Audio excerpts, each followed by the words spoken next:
Okei, lähme siis sujuvalt üle. Kõik on nii maiaste nägudega siin. Okei, et tänud, et te mind siia kutsusite, et mina olen Einar Eiland siis Elukeskkonna Rahvastiku Arengu Seltsist.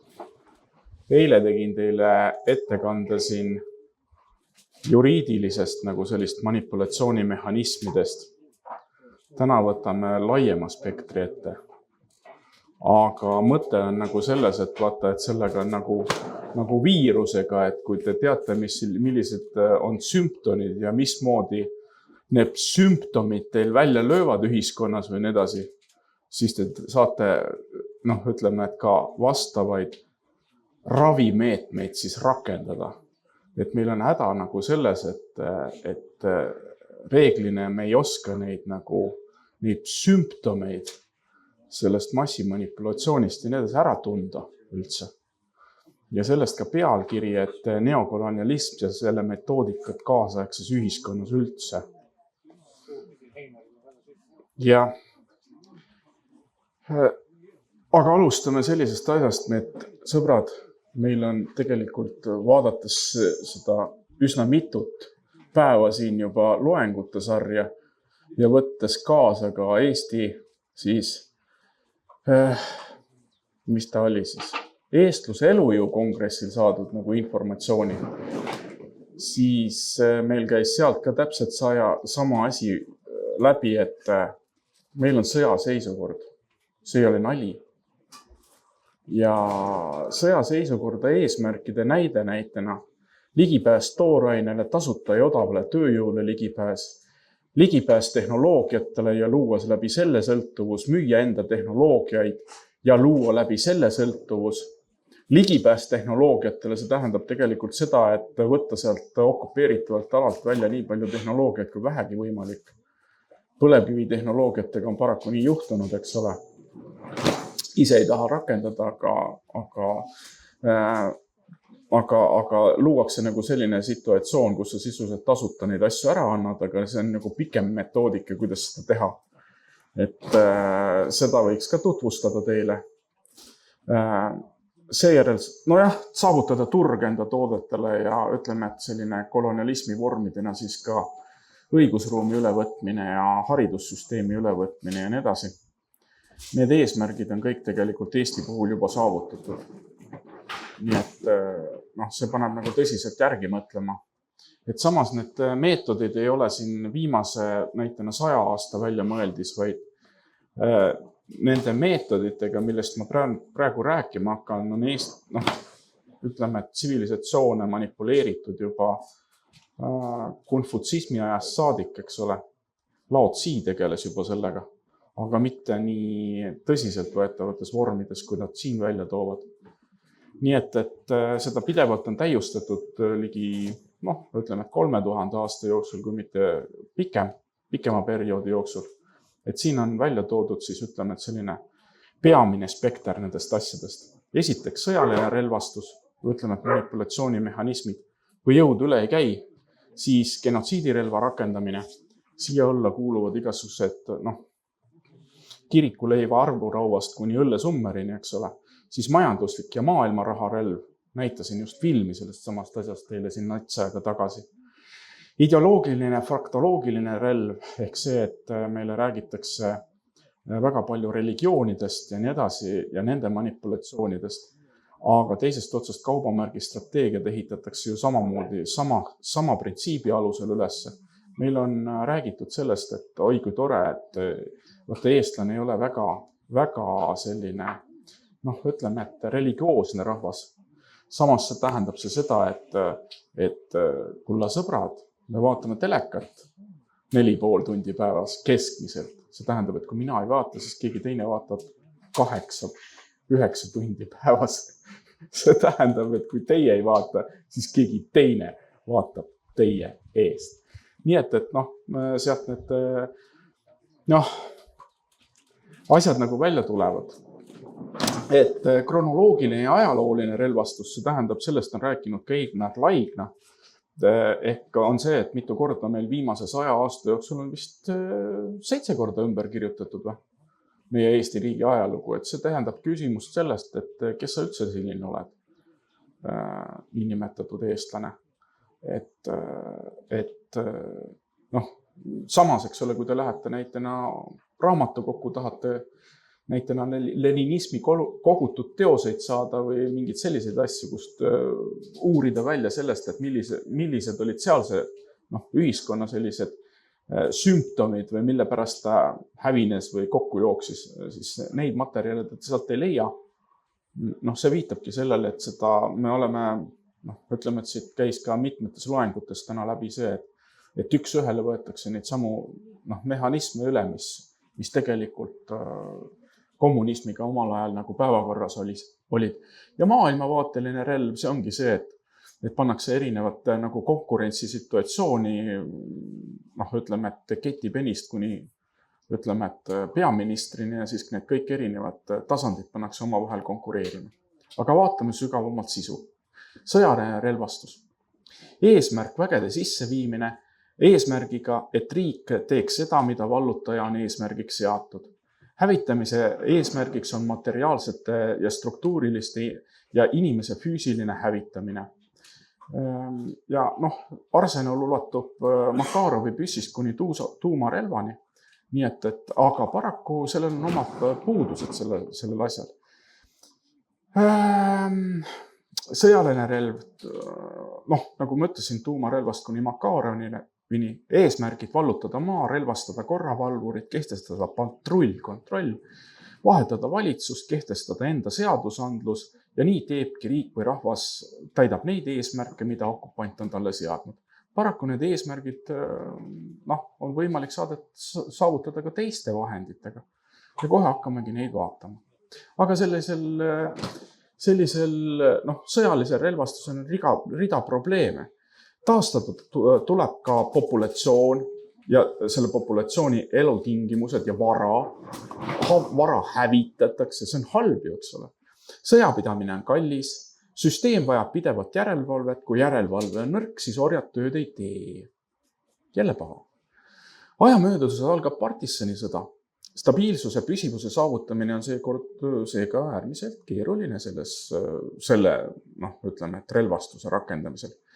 Võrreldes sõjalise relvastusega on genotsiidirelva näitena rakendamine selliste probleemide puhul näitena puuduvad, kui me näitena genotsiidirelva rakendame selles kontekstis.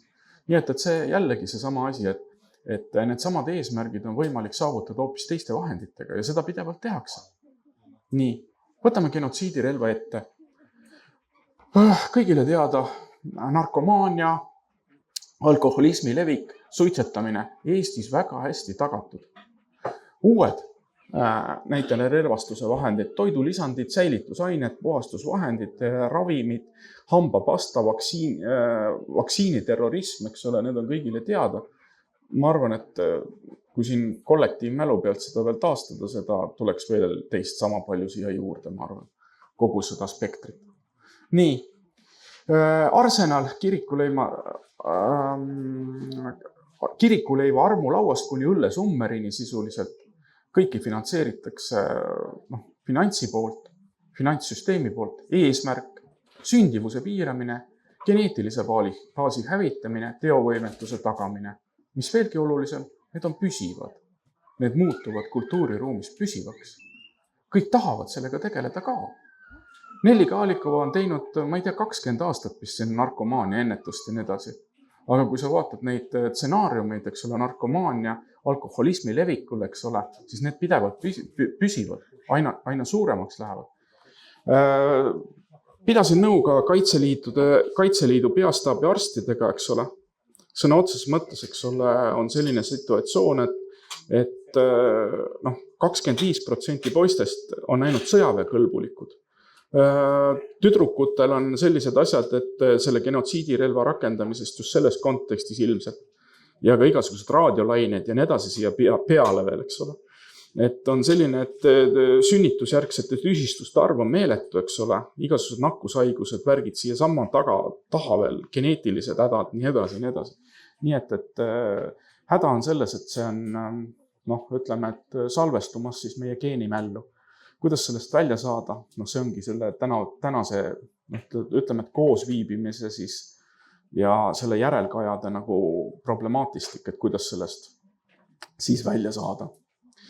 Et saavutada paremaid tulemusi, tuleb alustada juba varases nooruses. Hävitatakse geneetilise rahvatüve ühiskonnas, mis peamine inimese hävitab ja maksab kinni inimene ise. Teeb seda rõõmuga, lilledega ja suurte ürituste raames, kus ta peab nagu sisuliselt igapäevaselt osa võtma. Näitena rahvusvahelised tasandid, kus on hoopiumisõda Hiinas, indiaanlaste hävitamine USA-s, kuiv seadus Venemaal. See on nagu rahvusvaheline tasand, eks ole, millega on neid eesmärke saavutatud.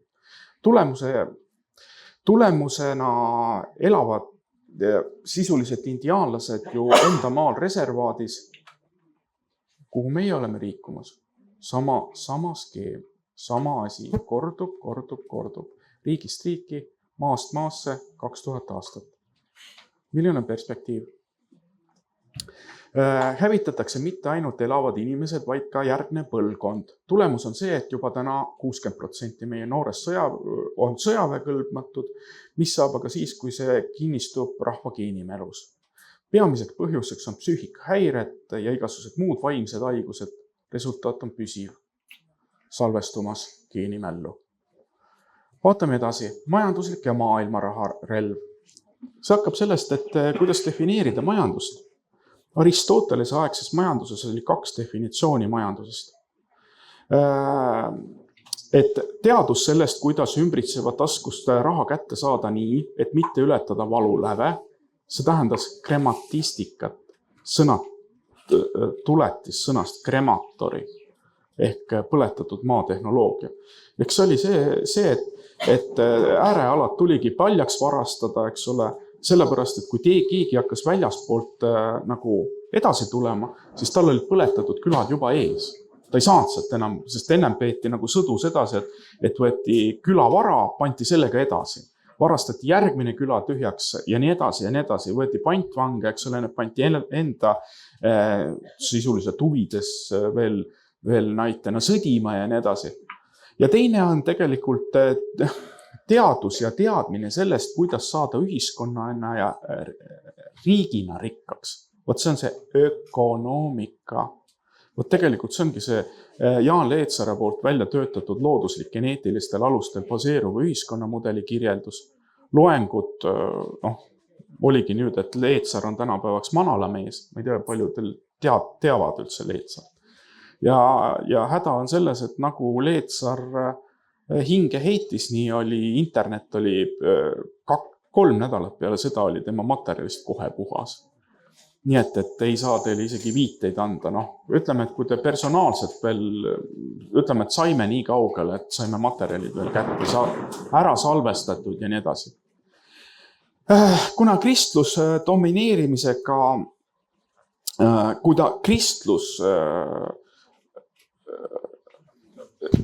kristluse domineerimisega 2 jumalat, et kuna kristlusega ei saanud 2 jumalat teenida, siis see teine vaikiti maha. Ehk see sama, eks ole, krematistika kui selline, ütleme, et vaikiti maha ja sellele krematistikale tegelikult panti ökonoomika silt. Sest nad ei saanud seda näidata.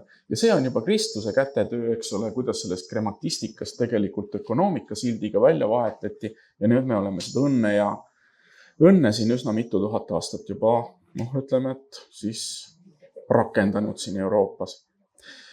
Tänapäeva majandus võib defineerida olukorrana, kus ühed trükivad raha ja teised siis kasutavad seda ja maksavad nendele esimestele intressi. Kuid siis tõstatub küsimus, kumb on siis lihtsam teha, kas toota tooteid või trükkida raha. Sellest oli see eelmine film ka siin, mis oli just päevakorral. Aga see oli lühike kokkuvõte sellest asjast. Ideoloogiline, faktoloogiline relv, piibel, koraan, televisioon, kommunism, fašism, monarhia, demokraatia, kodanik, ühiskond, õigus, riik, kapitalism ja nii edasi. nagu öeldud, siis eks ole, et need piiblikorrad, mis iseloomustab üldse piiblikorda, pühakirja tekst, evangelistid ja siis ka sakraalhooned. Kui me vaatame pangandusse, töötab täpselt samamoodi. Ainuke asi, et see sama piibel on kole lühike, eks ole, et sellel on lehti on üsna vähe, eks ole. Ja lehe sõnum on ka selline, et ma ühte evangeeliumi saan teile näidata, mis teil kõik taskus on, eks ole. See on see sama, eks ole, et üks evangeelium on see sama, eks ole, üks pool ja teine pool ja sellest ju piisab kõikide probleemide lahendamisest ja neid evangeeliume on veel siin. Et see evangeeliumite maht on suhteliselt väikseks läinud, eks ole, ja küllalt konkreetseks, aga kõik toimivad selle järgi. Nagu ma ütlesin, siis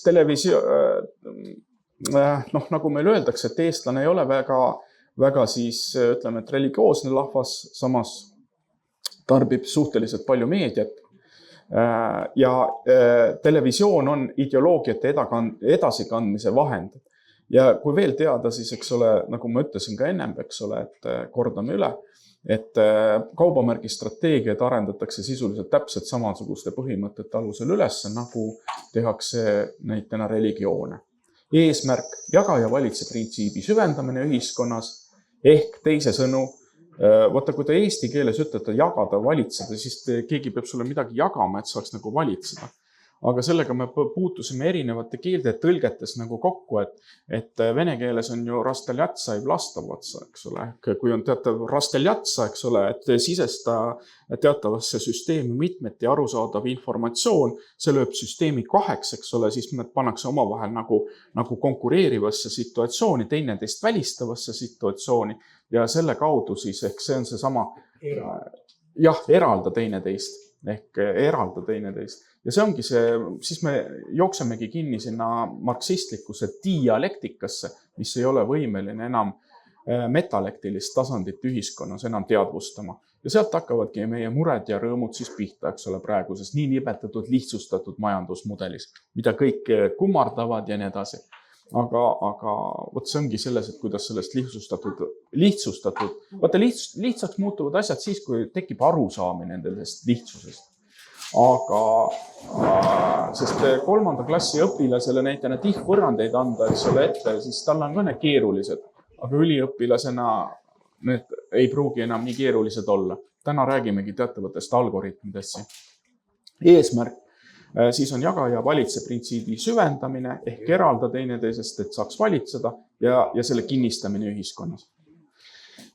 Eesmärgi, selle ideoloogilise tasandi, see eesmärgi on kõigil ideoloogiatel ühine, kuidas panna orjad enda huvides tööle. Ideoloogia, see on sotsiaalne tehnoloogia inimese teadvuse manipuleerimiseks. Näitena on olemas puidutöötlemistehnoloogiad, on olemas metallitöötlemistehnoloogiad, on olemas tehnoloogiad inimese teadvuse muutumiseks läbi religioonide, kultuste ja nii edasi, nii edasi. Erinevaid variante on üsna palju, kui süveneda. Ideoloogiate kaudu kinnistatakse käitumise ideaalid ühiskonnas ja ideoloogia on kui sirm, millega mitte näidata kogukonna juhtimisi tõelisi tagamaid. Ehk need ongi juhtimismetoodikad teisest otsast lähtuvalt. See on üldine juhtimisteooria. Tegelikult sellist juhtimisteooriat meil nagu ühiskonnas ei käsitleta, kui käsitletakse ülikoolides, siis peamiselt nagu ettevõtte juhtimist, aga see me räägime ühiskondade juhtimisest. Sellest ei kiputa seal nagu eriti palju rääkima, see ongi päevakorda tõstnud sellest, et me peaksime selle ülikooli alles looma hakkama. Teie olete selle sama edasikandjad. Teie siin praegu. Kui leiate inimesi, davai, welcome to board, hakkame pihta. Rahastuskanalid on olemas. Euroopa Liitu kirjutasime kokku koos teaduste akadeemiatega, Eesti omadega ja veel teistega ka. Nii et rahastuskanalid on olemas, peaks hakkama tööle. Labidad kätte, põllule. Edasi, kronoloogiline ajalooline relv. See rajaneb ajaloolise alusega informatsioonil ja ülekirjutatud teadmiste kronoloogial. Ehk sellele seesama asi, millest Einar Laignaga on rääkinud, et 7 korda võim vahetunud, et kes sa siis lõppkokkuvõttes ise oleb. oled. Ja see võimaldab näha asjade üldist käiku, ehk see sama kronoloogiline tasand peaks tagama selle, et te näeksite normaalses ühiskonnas üldist käiku või ta ei tee seda. Ja kumb siis hakkab domineerima, vot see on see defurkatsioonipunkti nimetatud, eks ole.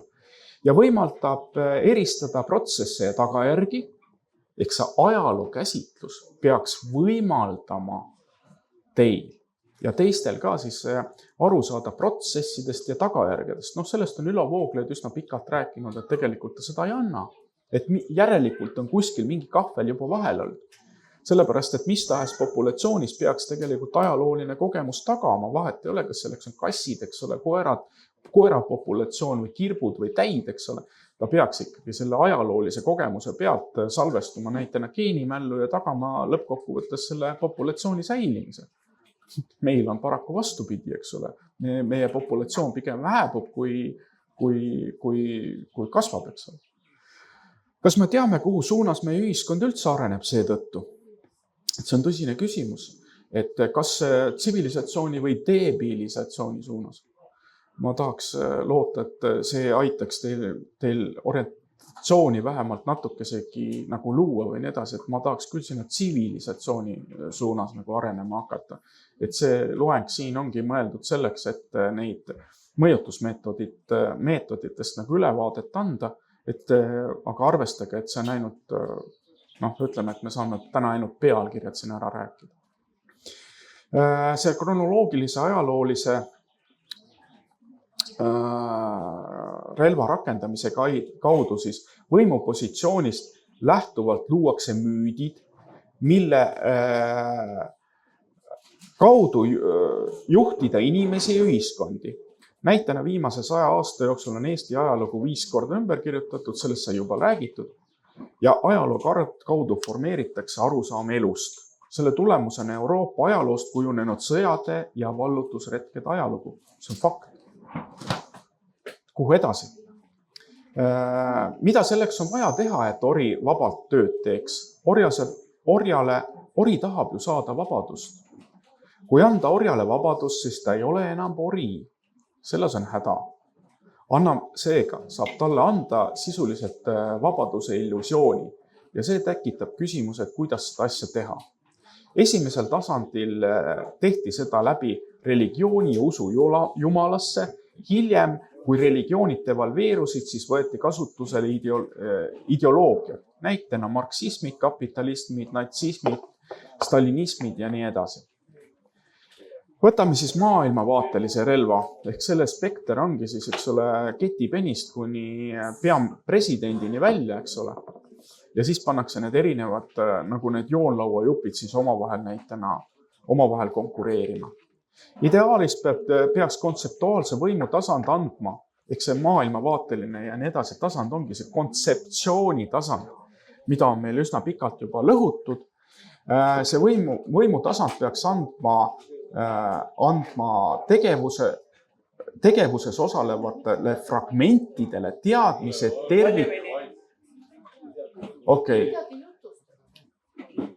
et fragmentide, ma võtan selle lause uuesti, siin tuli nagu nii palju asju sisse.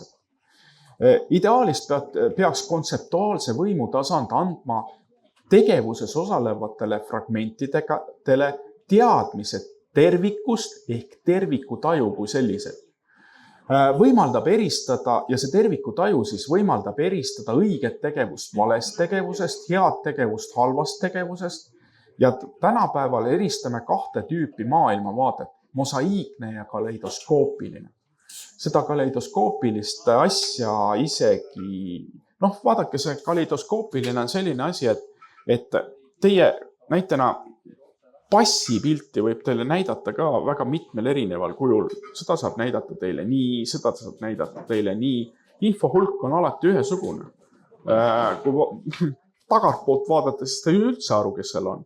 Aga vaata, ja seda on võimalik veel anda ka sellisel kujul, et teil näitena, sa teed sellest passipildist näitena mosaiigi. Kõik saavad aru, mis seal mosaiigi peal on. Kui mina võtan sealt ühe jupi välja, siis küsite, miks see asi on puuduse, eks ole.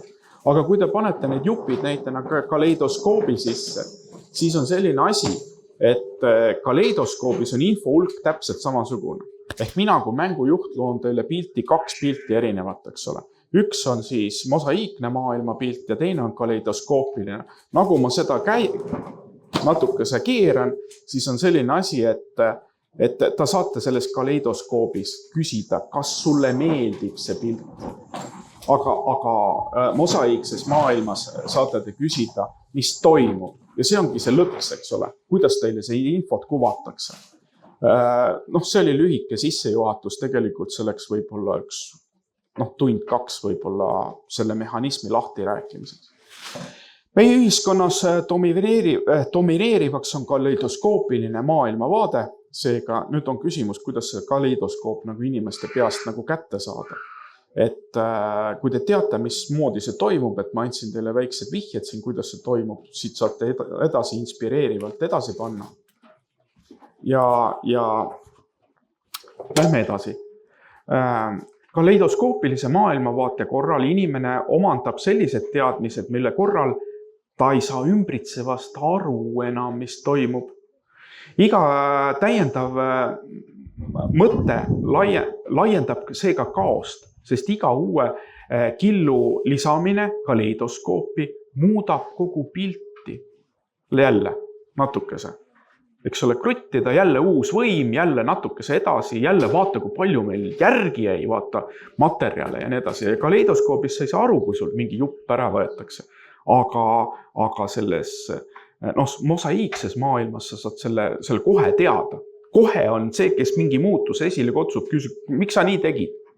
Aga kaleidoskoobis sa ei saa aru seda. See ongi see lõks, eks ole, et sa saad küsida ainult, kas sulle meeldib. Põhjustagärjeste seoste süsteem seega puudub selles kaleidoskoopilises maailmapildis. Ja mosaiikse maailmavaate korral on kõik sündmused omavahelises seoses, see võimaldab maailma tajuda kui tervikut ja luua ja tuletada põhjustagärjeste seoste ahelat kui sellisel. Iga uus fakt täiendab aga oma olemuselt seda sama maailmapilti või seda puslet kui sellist. Iga uus, sest ta läheb kogu aeg, kas siis zoomides sisse, ta läheb kogu aeg selgemaks või läheb ääre pealt siis, eks ole, see lõuend pidevalt nagu suuremaks, eks ole. Igatpidi, ma leian, et meie küsimus ongi selles, et kuidas selle kaleidoskoopilisest maailmapildist siis üle minna näitena sellesse mosaiiksesse. Muid võimalusi ei ole lihtsalt, nagu mina olen aru saanud. Ehk see kaleidoskoopilise idiotismi sündroomi lõks nagu ongi see kapitalismi, need samad, need tsüklilisus ja nii edasi paindub täpselt samamoodi, eks ole, või päädib täpselt samasuguse asjaga, et kui midagi ei meeldi, valime uue pildi, lõikame täpselt samamoodi puruks, eks ole, siis leitakse, et oi, jooksiski kokku jälle samamoodi. Ütleme, et kaua me laseme siis ennast lollitada, eks ole, see pimesiku mäng on siin nagu käinud juba üsna mitu tuhat aastat, eks ole. Et tuleks sellest asjast välja tulla. Kui panna diagnoos, siis see on tegelikult koomaseisund. Küsimus on selles, et kuidas sellest välja tulla. Puudub instants, kes eeltoodud sotsiokultuuriliste majanduslike julgeolekuriskide riskidega maakondades ja ettevõtlusruumi tasandil tegeleks ja kommunikeeriks sedavõrd, et ohtude teadvustamiseni jõutaks üldse. Ehk see sama kaleidoskoop. Jälle kaleidoskoop. Tuleb luua Eesti rahast, mina teen sellise ettepaneku, eks ole, mis oleks tore, kui läheks ka lõppraportisse siia, sest me plaanisime selles samas konverentsis teha ka lõppraport. Et tuleb luua Eesti Rahva Päästekomitee. Selle ülesandeks oleks kõrgem riigikaitsekursuste loomine rahva elujõu ja tema nende teemade teadvustamiseks, mis ma täna teile siin ette manasin, ja mittemilitaarse sõja juhtimismeetodite teadvustamine ülikoolides ja rahvaülikoolides. Lähtamasti me peamegi hakkama tegelema rahvaülikoolide loomisega. Muid võimalusi ma ei näe, sest ülikoolid, ta võib mingil hetkel juhtuda sinna ülikooli kavadesse, aga ma arvan, et rahvaülikoolid oleks sel juhul veitsa parem idee vast. Ja kaasaegsel infoühiskonnale sobuliku looduslik loodusega koostoimiv ühiskonnamudeli, kujutluspildi loomine ja kommunikeerimine ühiskonnas. Vot need 3 asja. Aga minu poolt tänud tähelepanu eest, et tore, et kuulasite ära ja kõik jäid nii morniks. Ei, see on algus. Need on esimesed lehed. Need on esimesed lehed, sõbrad. Esimesed mosaigipildid selles reas. Aitäh!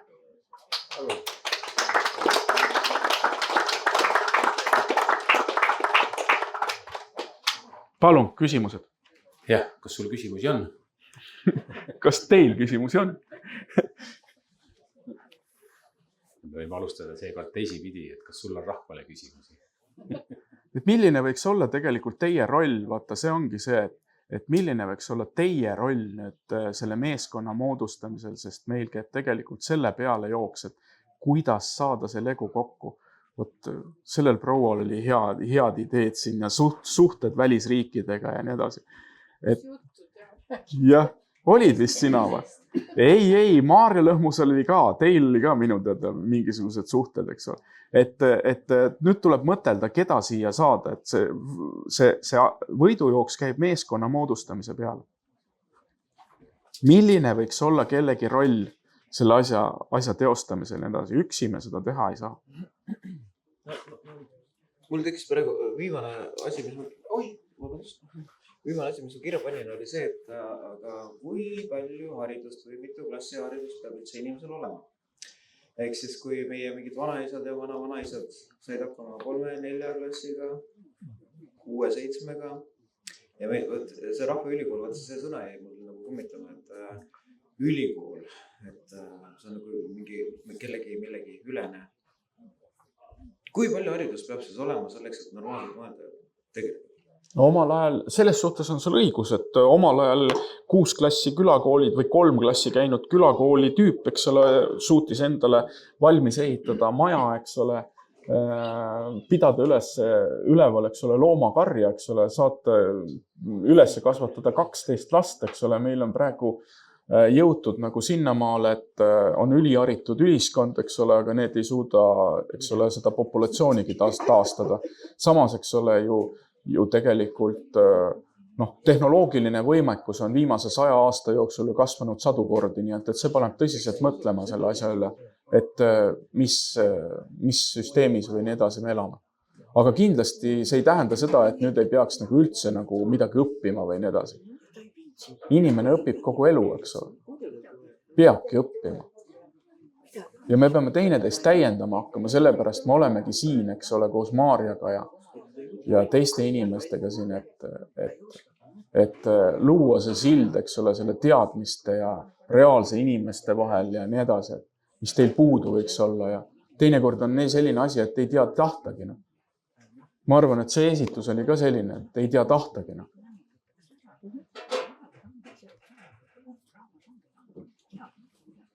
Rahvus ongi ammas. Jah. Palun, järgmised küsimused. No nii, kas on küsimusi veel? Et sa mainisid seal alguses, et manipulatsioon hakkas juba 2000 aastat tagasi Laotsiist, et ma seda Laotsi tulen uurinud ammu juba. Aga ma ei oska nagu mingit seost leida. Ma ei tea, kas see kõiki üldse hoidib seda. See on väga pikk teema.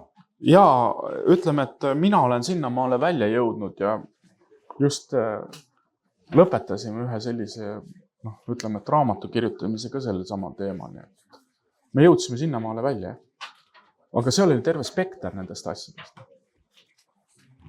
Mida nad siis juba mittemilitaarse sõja spektris nagu välja tõid ja nii edasi. Muidugi meil siin, kus need olid need? Kirjutasime just uue raamatu ka kokku, kus see sai.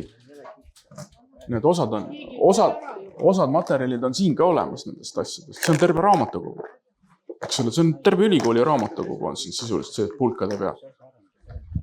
Et osa asja on olemas. Kui Laotsist rääkida, siis oli minu keskkooli lemmikkirjandus, kui õpetaja ees rääkis mingit seda punast ainet, mis iganes selle nimi oli, mina mõtlesin Laotsi. linnad nägid tõlke. Pool ei olnud küll sellest juttu, kuidas koloniseerida teisi rahvaid ja riike, aga seal veretu sõja teema oli seal sees. jah, võib juhtuda, et oli, aga seal on see nii-öelda mõtteharjutuse ja maailma tajumise võtmes rohkem ma pakun, aga ega ma ei julge vaielda, sest mina lugesin ainult seda ühte brošüürikest, mida meil tõlkis niisugused haikud, et ühe haiku ära lugesid, et 2 nädalat mõelda ja võrrelda päris eluga, kuidas asi on ja siis lugesid järgmise 4 rida ja siis jälle nädal aega 2 mõelda ja õppisid päris elu lugema. Alati pea raamatuid lugema, võid päris elu lugeda ka, et saad ka, kui selle väikse juhendi 4-realise.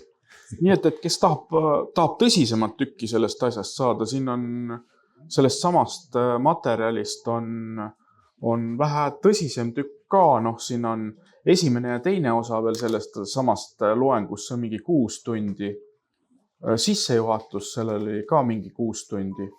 Nii et 12 tundi loengut rahulikult, aga siin on need veel rohkem. Nii et kes tahab, siis materjal on olemas, welcome to board, hakkam pihta. Mis viimane leiutis oli või mille me kätte saime, oli tegelikult selline materjal nagu bioloogiline raadioside ja see on siis Ukraina Teaduste Akadeemia poolt välja antud materjalid, tõlkisime eesti keelde ka. See on raamat, mille te saate filtrina kasutada AI-si ja nii edasi. See on eesti keelde tõlgitud. Ja bioloogiline raadioside, kus nad jõudsid, siis oli nagu nii kaugele juba, ütleme, et sellis juhtimise teooriates või värkides, et see on 60. aastate KGB õppematerjal siin, eks ole. Selle sisu on näitena see, et nad õppisid, ütleme, et see oli aeg, kus tulid mikroskoobid peale. See tähendab seda, et nad õppisid rakkusiseselt uurima inimese ja igasuguste muide rakkude näitena elutegevust ja nii edasi. Ja siis bioloogiline raadioside, siis teine osapool oli see, et samal ajal jõuti mikrokiipideni esimesteni ja kuidas need mikrokiipi tööstus hakkas 60-ndatel arendama ja nii edasi. Ja seal on väga hästi välja toodud näitena rakubioloogia elektriskeem kõrval. Rakubioloogia näitena neerud, kuidas funktsioneerivad elektriskeem kõrval, eks ole. Täiesti reaalne nagu raamat olemas. Kes tahab, eks ole, siin on see sama pilt ka peal. Aga see on selline materjal, et kord on internetis olemas ja see on jälle puhas. Keegi paneb jälle üles selles suhtes, et venelased teevad väga head tööd sellega. Kui nagu ära koristatakse, paneks jälle uuesti kuskile, jälle uuesti. Aga tegelikult tuleks materjal tegelikult eesti keeles sisse lugeda, et ma annan siit vaatamiseks teistel. Paluks järgmised küsimused. Mida sa meeskonna komplekteerimisel silmas pead ja minule tundub hea mõte, et teha nii-öelda rahvaülikooli formaadis, kuidas öelda siis, riigi, kuidas öelda, ametnike või kus riigil on vaja teatud funktsioone täita, seal on vaja teatud oskustega inimesi, et kui need inimesed õpetada välja paremini nägema manipulatsioonimehhanisme, et siis see on 2 varianti. Anna sealt ikka edasi sinna tahapoole ka. Kas nad tahavad seda paremini meie peal rakendada või vastupidi püüavad seda vältida, et seal on veel omaette küsimus, kuhu see asi reaalselt minema hakkab. Ma arvan ise seda, et vaata teadvus nagu ühendab inimest maailmaga, eks ole. Nii et ma olen siiski heatahtlikult meelestatud selles teemas, et kui meie teame neid asju, siis mismoodi te saate appi tulla, näitena võib materjal olemas olla, aga me ei tunne ju. teie regiooni inimesi näitena, noh, meie ei tunne siin näitena Saaremaa inimesi, sellepärast, et ma olen ise Läänemaalt, eks ole, sina olid ise Tartumaalt, eks ole. Et kui teil on seal sellised kogukonnad, kellega saaks samasuguseid näitena loenguid teha, siis miks mitte teha seda? Minu teada ju selles samas liidermeetmes on isegi võimalik taotlused esitada, et miks mitte siis teha näitena, see on üle-eestiline võrk ju, eks ole. Ja üle-eestilise võrguga ongi ju niiviisi, et kui meie seda näitena Läänemaal teeme samasuguse koolituse, siis meil on ju projekt valmis juba, eks ole, sisuliselt, mille te saate ükstapuha mis maakonda tõsta näitena selles valdkonnas. Ja kui meil on see Läänemaal läbi viidud, siis teie saate Tartumaal juba tasuta projekti ja kui me võtame rahvusvahelise tasandi ette, no siis saaks üle Eesti panna selliseid asju, miks mitte koos Läti, Leedu ja nii edasi, et me Margoga olemegi selles suhtes nagu siin sidemeid loomas nii rootslastega kui nii edasi, et miks nendel on ju samad probleemid lahendada. Aga häda on ju selles, et meil internetisüsteem on ju nii pekki keeratud, et ta ei otsi otsingumootoritega neid tüüpe välja enam, eks ole. Et võib-olla see oleks see, teie roll või nii edasi nende asjade teostamisel. Kas see oli vastus? Jah, see on üks osa või nii-öelda laiendus teemale, et tagasi tulles konkreetseks selle juurde, et oletame, et me leiame ruumid, leiame vahendid, sul on hulka materjali, kui sa ise ei jõua, võib-olla keegi teine kannab ette, õpib selgeks, õpetab edasi, aga keda me õpetame? Kes see tuleb sinna? Kellel on selline huvi, et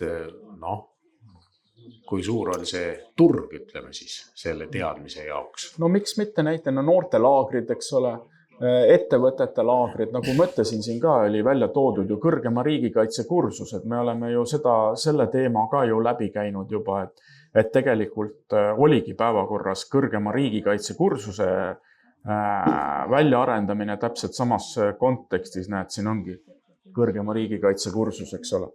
Et tippametnikele kohustuslikkus, muide see kõrgema riigikaitsekursus ongi ju Eesti tippametnikele kohustuslik kursus, nii et see praktika on juba ees olemas. Aga kui me tõstatasime, siis tekkis küsimus, et aga kes need õppejõud on? Selleks hetkeks meil veel õppejõudus, et see probleem oli päevakorral. Ja tänaseks juba on, vaatan, et siin Eesti klubi ja nii edasi, ehk president Arnold Rüütli nagu teadusnõukogu liikmed ja nii edasi on täiesti, okei, hakkame pihta. Jaa, aga siis tuleb sinna, ilmselgelt tuleb selle manipulatsioonimehhanismi äratundmise tarkuse juurde tuleb ka panna siis vastutuse momenti juurde, et kui te nüüd nii-öelda manipuleerite Eesti rahvaga edasi, et siis selle eest on ette nähtud sellised ja sellised nii-öelda vastutusele võtmise korrad, et te peate vältima, mitte rakendama. Et see on asi, mida vältida, et selleks tuleb selgeks õppida, et vältida, mitte rakendada, eks ole. Ja siis üks asi veel, millest me olen sinuga juttu olnud, aga mida sa siin praegu ei jõudnud öelda, et kuna me asume erinevates ajupesu väljades nii-öelda, et meil on siin hea ristumispunkt, et küll on siin Ameerika, see on Euroliidu, siis on Venemaa, miks mitte Hiina, erinevad ajupesude ristumispunkt, et tegelikult peaks nii-öelda siis selle Ahah, ma juba tean, kuhu sa sühid. Et vaadake, me elame erinevates narratiivisüsteemides. Me elame narratiivid sõdade süsteemides. Meil on 4 rinnet. Eestist jookseb läbi 4 rinnet selles tasandis. Esiteks Hiina narratiivirinne, siis USA narratiivirinne, siis Venemaa narratiivirinne ja Euroopa narratiivirinne. 2 nendest töötavad ühes taktis, eks ole, Euroopa narratiivirinne ja USA narratiivirinne. Meie häda on selles, et kui me ei lähe üle näitena avatud narratiivisüsteemidele ja see, mis ma täna rääkisin, ongi avatud narratiivisüsteem. mida see tähendab tegelikult, et see on ainus võimalus selles suhtes, et meil, mismoodi meil näitena käsitletakse seda, on see, et narratiiv on see, et Venemaa laseb näitena teatava narratiivi rinde lahti, eks ole. Aga tema teeb selle 20, ütleme, et 26-30 riigile. Ta lihtsalt vaatab, pannakse üks ette, need tüübid seal 6 tükki, 4-5 tükki näitena reageerisid ühe fassongiga, tuleb vastu narratiiv sealt. Aga meie tullistame siin Eestis nagu märklaudasid, sealt tuli põmm ära, sealt järgmine märklaud, jälle põmm ära, eks ole. Me olemegi nagu sellises nagu, ütleme, et sellises nagu tüübid nagu kuskil laua taga, et nagu märk tuleb põmm ära jälle. Aga selle narratiividega on nagu selline asi, et sa tulistad nagu peeglisse nende asjadega. Sellepärast, et kui sa tulistad sinna, eks ole, siis saavad su niinimetatud liitlased ka selja taga pihta, eks ole, see on sama peeglist tulnud kuuliga, eks ole. Sellepärast, et sa hakkad sellisest ka kõverpeeglite mängus nagu osalema ja nii edasi. Et ainus tegelikult väljapääs väikeriikidele ja ütleme, et rindeäärsetele riikidele ongi avatud narratiivisüsteemile üleminek. Muid võimalusi ma ei näe. Ehk siis tõlgituna, et me peame ära tundma kõiki ajupesumeetodeid ja siis muutuma nende suhtes immuunseteks. See tähendab, et me peame lihtsalt neid teadma, siis me tunneme need ära. Ja. Just. Ja see oleks nagu kõige parem relv on aru saada, kuidas vaenlane töötab. Ja. Et selles mõttes on tööpõld väga suur ja lai, jah. Tuleb mõelda, kuidas seda siis praktiliselt saaks nii teha, et inimesed aru. Vaata, asjad muutuvad siis lihtsaks, kui sa esimest korda näitena võrri mootori lahti võtsid, eks ole, palju meist on nagu selle kogemusega mehed siin, ma vaatan laua taga, et on ennem sellega tegelenud ja nii edasi, eks ole. Et esimese korra on õudselt keeruline. Vaata, nende sotsiaalsüsteemidega on täpselt samamoodi. Kui sa esimese korra räägid, eks õudselt keeruline ja nii edasi. Kui sa teise korra räägid, eks ole, siis ta saad veel sõpradele rääkida. Kui sa 6-7 korda seda läbi teinud oled, kõik seda jaga, siis muutub asi, vau. Iga kord, kui ma neid loenguid teen, jälle uued aspektid, jälle uued äratundmised, uued taipamised, nii edasi, kogu sellelt saalilt, eks ole, kes seda loengut saavad. Ega te pole esimesed, kellele ma seda teen. Lihtsalt, et welcome to board ja hakkame tegema. Te teate, et ma olen olemas siin. Maare istub ka seal taga. Sina oled ka siin. Mida me hakkame tegema? Selle ma küsingi kogu aeg konkreetselt.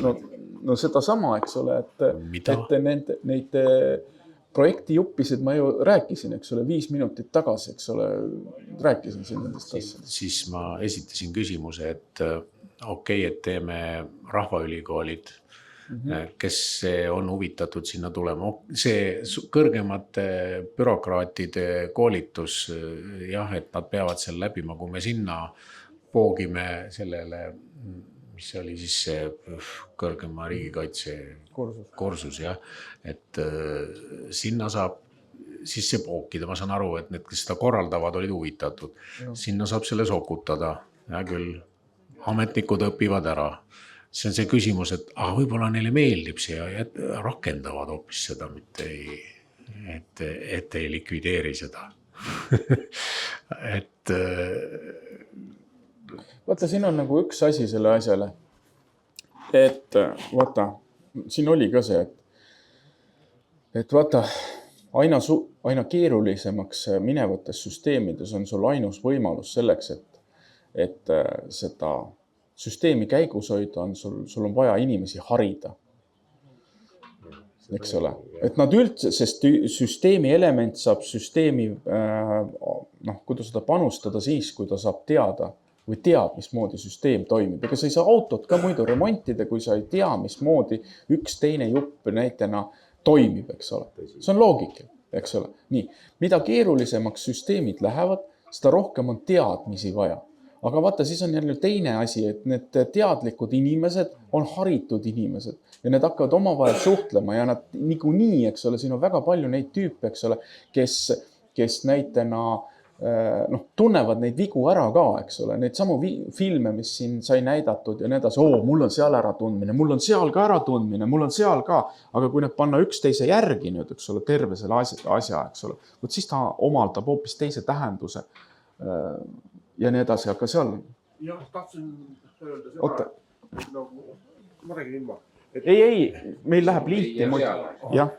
Et selleks, et saada uusi teadmisi, on vaja vanadest loobuda päris palju ja jube raske on, kui ikkagi lõpetan ülikooli mingil alal, see toimib ja hoiab sind elus, aga ta läheb uute teadmistega vastuollu, siis tekib inimeses konflikt, et lihtsalt ei suuda vastu võtta uusi teadmisi.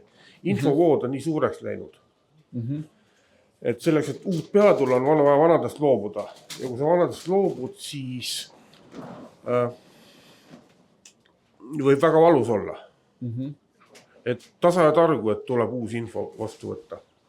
Tead, see on tegelikult maatriksi küsimus ka, eks ole, et kas sul on selline alusmaatriks olemas, eks ole, et sa lolliks ei läheks nende asjadega või on sul sellised teadmised, selles kaleidoskoobis lähed sa kindlasti lolliks, seal ei ole kahtlust.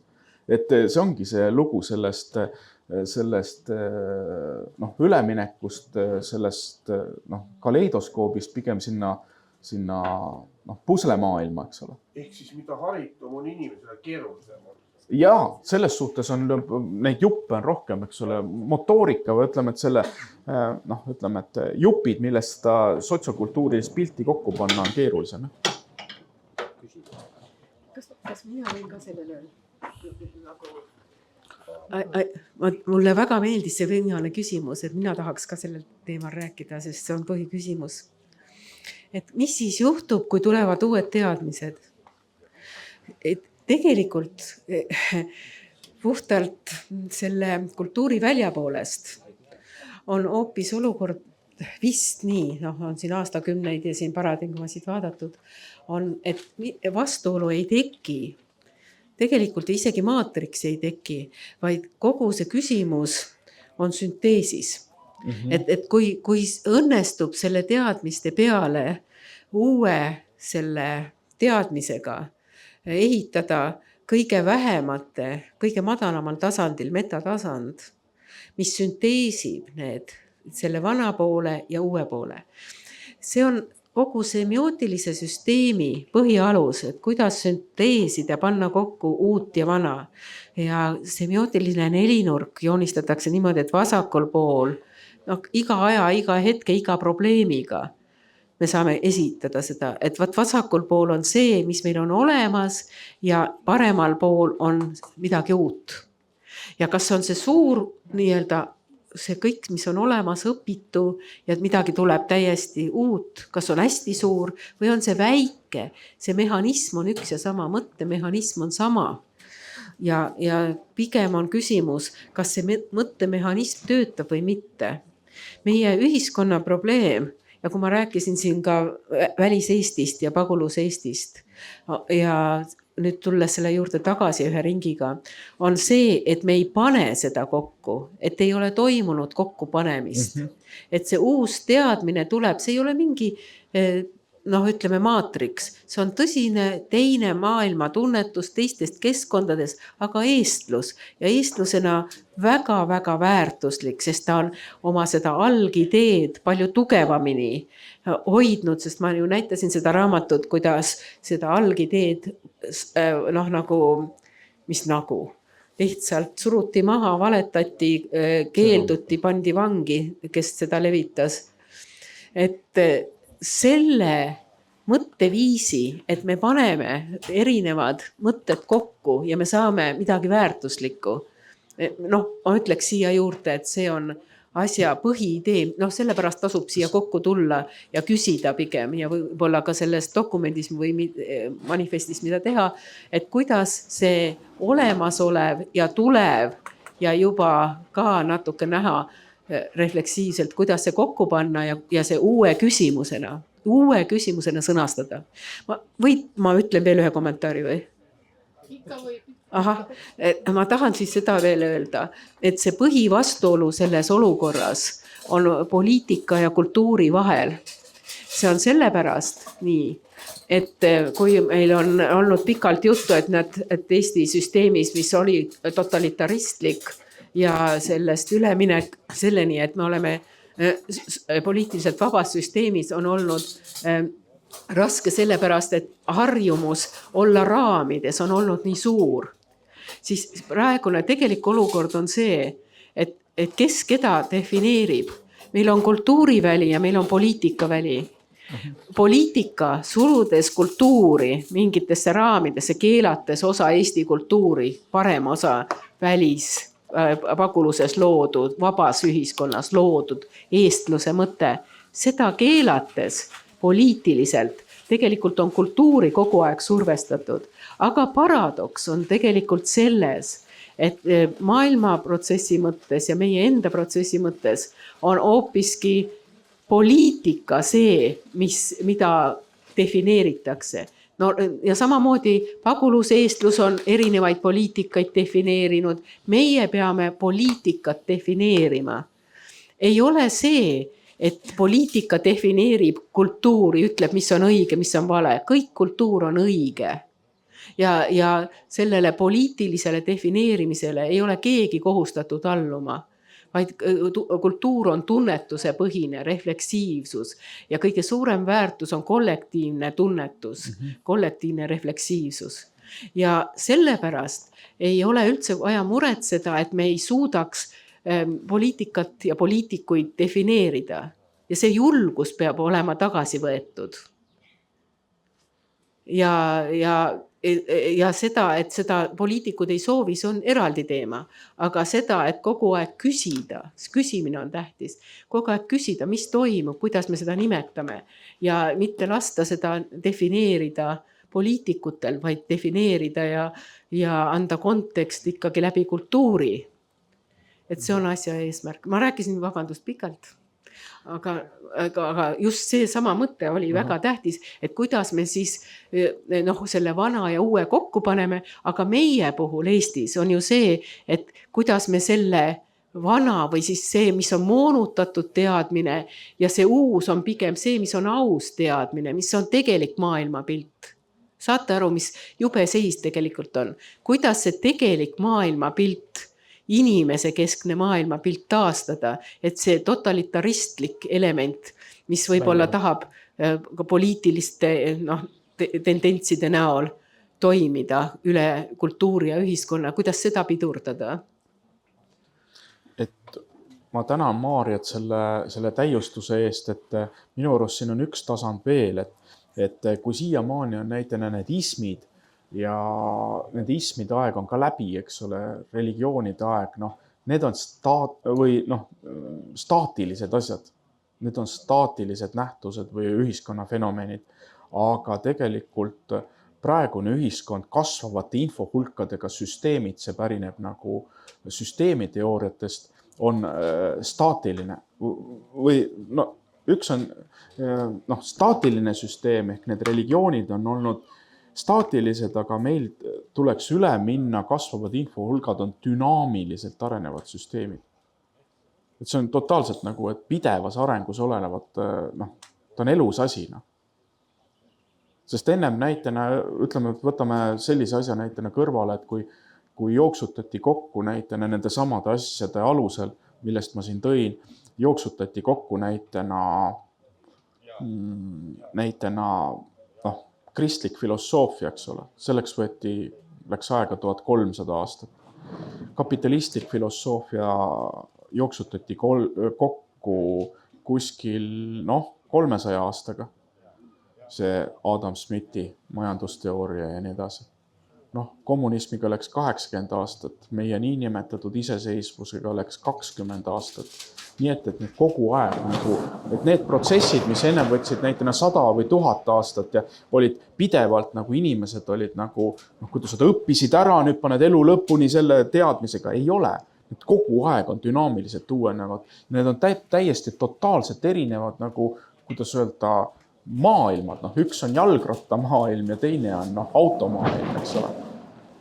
et võidavad peamiselt need ühiskonna tasandid, kes selle ära taipavad, eks ole, ja kui meil see taipamine siin toimub, eks ole, nendel ühiskondadel on tegelikult selles, ütleme, et selles vastupanuvõime ja ellujäämise võime selles süsteemis palju parem.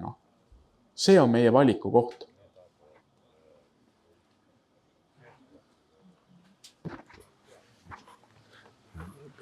Jah, mina ka ennem rääkisin sellest, et inimene on tegelikult väga suhteliselt leidlik, elukas ja kohanemisvõimeline, aga nüüd on see kohanemise võidujooks on järjest läheb tähtsamaks ja innovatsioon, ühiskondlik innovatsioon on väga suure tähtsusega tehnilise innovatsiooni kõrval. Ja, täpselt. Hakkab ühiskonna innovatsioon muutub järjest tähtsamaks. Ja siin on, ma saan purjetamisega hea võrdluse teha, et finišisse jõuab ennem see, kes vähem vigu teeb. Et me teeme niikuinii mingeid vigu katse-eksituse meetodil intuitiivselt ja mis iganes ka mingite teooriate baasil ja mingid otsused, mis sa teed. Niikuinii tuleb mingeid vigu sisse, aga need, kes suudavad kõige rutem vead korrigeerida, need jõuavad kõige ennem finišisse. No sellepärast oligi see spekter teile siin välja toodud, et kui ta seda need prillid nagu ette panna, mis näitavad neid karisid ja nii edasi, see oli selle tänase loengu nagu mõte, eks ole. Kindlasti võiks seda jätkata siin väga pikalt, eks ole, sest siin, nagu ma ütlesin, on video, eks ole, ligi 6 tundi või 3 tundi ja nii edasi, et võiksin lasta siit edasi käia selle, et saate pealkirjadest ka ülevaated ja nii edasi. Aga siin on materjali veel nendest asjadest. Aga lõppkokkuvõttes on see tsivilisatsiooni jätkusuutlikkuse küsimus, et kas me läheme lõppkokkuvõttes, eks ole, et see on küsimus selles, et kas me läheme sellesse tsivilisatsioonid aega tagasi. Meil on, keegi rääkis siin ka ennem juba, et vist 4. tsivilisatsioon või 6. Mis meil siin on. See on päris tõsiselt olnud päevakorral meil nagu välisülikoolidega ka, et kas me läheme nüüd seekord täpselt samasugusesse ratta tagasi nagu eelmise korra tsivilisatsioon. Ehk mis, ütleme, et meie tänapäeva ju tehnogeeniline tsivilisatsioon ei küüni ka siin 13 või 12 000 aasta tagusele tasandile, eks ole. Et kas me seekord suudame seda ennetada, seda sama asja või läheme täpselt sellesse samasse fassongi tagasi, eks ole? See on omaette huvitav küsimus võrrelda praegust tsivilisatsiooni eelmistega. No igal juhul need eelmised said hukka.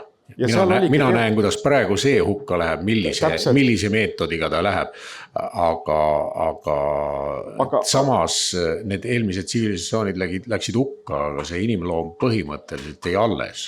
Ta lihtsalt taandarenes kuhugi, kus ta hakkas otsast tulema jälle. Aga seal oligi see sama konflikt, eks ole, selle sama tehnogeense tsivilisatsiooni peal, et lõppkokkuvõttes meil on tänapäeval juba võimalik, eks ole, sisuliselt köögilaua peal panna tehnoloogilise võimekuse kaudu kokku panna nagu massihävitusrelv, eks ole. Ja nüüd on küsimus, eks ole, kas meil jätkub seda, kas see moraalne tasand tuleb niivõrd palju järgi, et me selle nüüd ise seda köögilaua peal juhuslikult seda massihävitusrelva nagu kokku ei pane ja siis on küsimus selles nupus, eks ole, kas nüüd ütleme, et kui peamine küsimus on nagu selles, et see pärdikranaadiga efekt, eks ole, kui see, et miks me täna siin oleme, ongi sellest, et selle pärdikranaadiga efektist nagu lahti saada. Et kui me ei tea neid, siis see pärdik jääbki selle granaadiga mängima, eks ole. Ja meie naudime ainult seda splindi äratõmbmise kohta ja jälle pah. Ma tahtsin mainida nii palju, et me ei saa nagu peata kanad ka jooksma hakata. Jah. Et kui ei ole niisuguseid moraalseid eetilisi väärtusi, mida me ju tegelikult väga vähe rõhutame, siis tulebki uuesti. Tulebki pärdiku, granaadiga pärdik. Jah, täpselt. Jah, oota, seal on härras. Jah, et me peame ikkagi mingisuguse eetikast ja moraalist lähtuva lähtepunkti endale võtma, kus me hakkame pihtagi. See peab olema kuidagi süntees, me ei saa, me oma ogaruses, suures agaruses ja ogaruses, me ei taha ju ometigi uut minotaurust luua, et me hakkame mingit läänest ja idast ja midagi hakkame kokku panema. Me ei tea, mis sealt välja tuleb, selle peab laskma, mis oma teineteisega haakuvad, mis leiavad ühisosa. Võtta nüüd siis väliseestlastest, mida on nendelt võtta ülegi, et me ei saa kõike jäägitult üle võttagi, ja ka meil on mingi osa ju panna juurde. Täpselt nii, sellepärast me täna siin oleme. Ühesõnaga, missugused pusletükid hakkavad kokku, et me ei saa kandilisi ja ümmargusi oma vahel kokku panna. Täpselt nii, aga sellepärast me tegimegi selle esitluse täna teile, et te teaksite, millised hammasrattad üldse selle kella sisse võiks käia, et te teaksite, et meil on osad hammasrattad olemas ja teil on ka oma hammasrattad olemas ja nüüd see ongi selle dialoogi koht, et kuidas seda asja kokku panna. On ju niiviisi? Üks koht, kus alustama peaks, on siis seesama ajaline looline narratiiv või enese defineerimine või see, et ma olen siin juba tükk aega rõhutanud ja rääkinud, et eestlane ei ole orjarahvas. Ei ole orjarahvas. Kogu aeg igal pool, küll meil see 700 aasta noorjus ja see ei ole. Et võtame siis natuke varasema aja, viikingi ajal me olime tõelised kunnid. Me olime need, kes määrasime Läänemerel, kuidas asjad käivad. See on, kõik on suhteline nii-öelda, aga me peaksime tõesti sellest alustama, et rahvuslik eneseuhkus taastada. See on üks väga tähtis pusletükk, see innustab tõenäoliselt ka seda uhket rahvast siis edasi jätkusuutlikult pidama, hoidma ja arendama. Kuidas tundub, on hea plaan alustada sellest, et kas me tegelikult oleme praegu, me siin kaardistame ära kõiki neid jamasid, mis meil ühiskonnas siin toimub ja on ja leiame, et need on globaalse süsteemi killud, mis siia jõuavad. Aga me peame kõigepealt oma rahva nii-öelda iseteadvuse, mõttemalli muutuse või nii-öelda siis sellega hakkama saama, selle nii-öelda narratiivi muutuse või mõttemaailma või mõtteviisi muutuse, et kui me ise ei tee, siis ei tee mitte keegi. Ega koolipapa ei saa siin kulbiga päevaladest targaks teha, et sa pead ise õppima. Tervist arst sinule kulbiga sisse ei vala, et sa pead ise oma ihu hoidma terve. Samamoodi on selle rahvusliku iseteadvuse ja enesemääramisega, et sa pead seda ise tegema, keegi teine ei tule seda tegema. Kalev, vaata, selles samas protsessis võid sa, kui sa vaatad neid asju ei tea, siis sinu isiklikust minapildist, eks ole, võib väga vähe järgi jääda niiviisi, et sa ise ka seda tähele ei pane. Kohe. Üks mõte veel lisaks, et leiunduses on erinevad, kui sul on mingi probleem, sa pead lahendama, mis iganes tehniline probleem või mis iganes, meil on siin praegu ühiskondliku leiutamise teema, siis esimene etapp on probleemi teadvustamine, siis on info kogumine ja siis on lahenduste sünteesimine info põhjal ja probleemi nii-öelda sidumine infoga. Et see on nagu see info osa seal, kuidas nii-öelda manipuleeritakse, kuidas sellest lahti saada ja nii edasi. Et analoogiad on väga toredad ilmselt leiundusega. Need sõnad võib-olla on keerulised sellepärast, et me peaksime nagu katsuma sõnastada, et kuidas me nendeni jõuame. Mis on siis see, mida me tegelikult vajame, et sellist uut tervikut sünteesida. Ja kas ma eile või kus ma seda rääkisin, ma ei tea, kas ma võin öelda uuesti, on tegelikult kogu see ühiskond, mis toimub ja toimib, on 3-tasandaline. Selleks, et saada süsteemi, mis meile sobib, nii nagu aastal 1920, kui lugeda ja need on saadaval, kuidas tehti Eesti Vabariiki, kuidas tehti Eesti Vabariigi esimest põhiseadust. Jüri Uluots, noor mees, tuli Peterburist, lõpetas õpingud ja üks noor mees tegi väga hea põhiseaduse. Ta oli maailmas täiesti eriline põhiseadus oma demokraatlikkuses, ta oli eeskujuks, inglased kõik imetlesid. Sõnaga, see mõtte saavutus, nagu meil 1920 siis võeti vastu, kas ma ütlen õigesti? Jah, põhiseadus 20. Et see protsess ja see mõtteviis tuleb taastada. See muidugi põhines maaseaduse vastuvõtmine ja põhiseadus.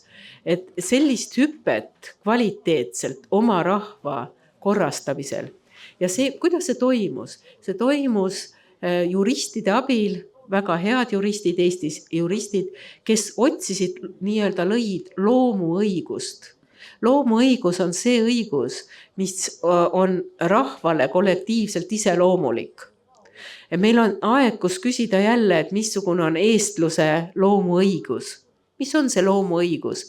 Sest igalt poolt on tulnud nii-öelda kilde ja seadusi vastu võetud ja nii edasi, aga peaks tegema ükskord läbi intellektuaalse lõbuna selle, et no millise põhiseaduse, millisele loomuõigusele põhineva, millistest loomuõigustest lähtuva me peaksime endale tegema.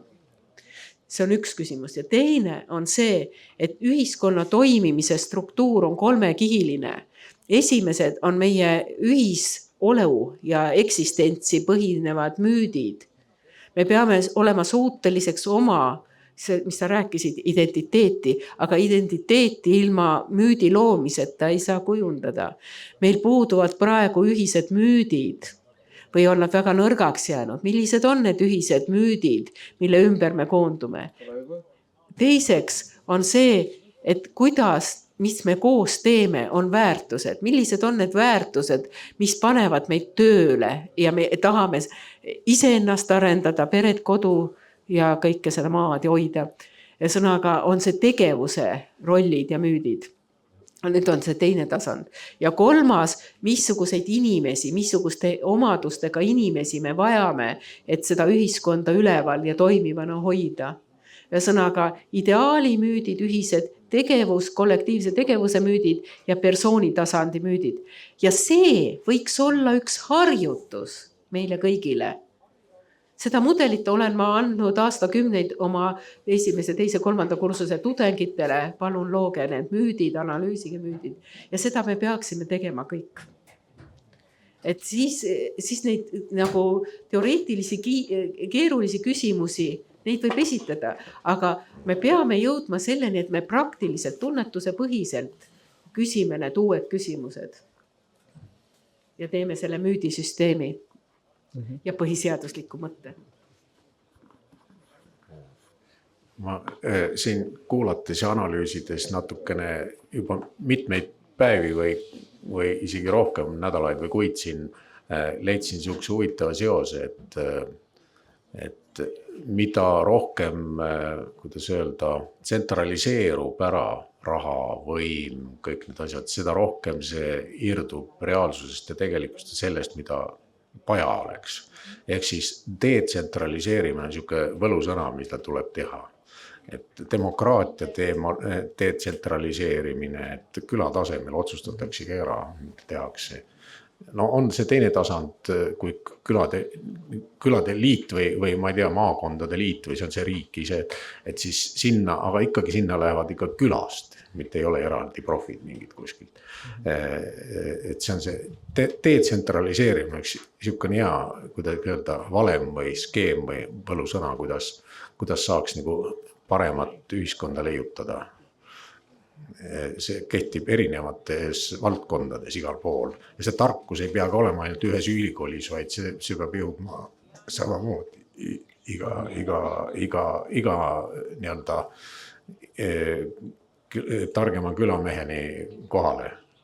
Et kuidagi peab sellised, tänapäeva infoühiskonnas on tegelikult tarkuse jagamine suhteliselt lihtne, kui jällegi oma isiklikud serverid töötavad. Kui me ei sõltu mingist Google'ist. Nii, on siis nüüd teema ammendunud. Jätkame järgmisel päeval.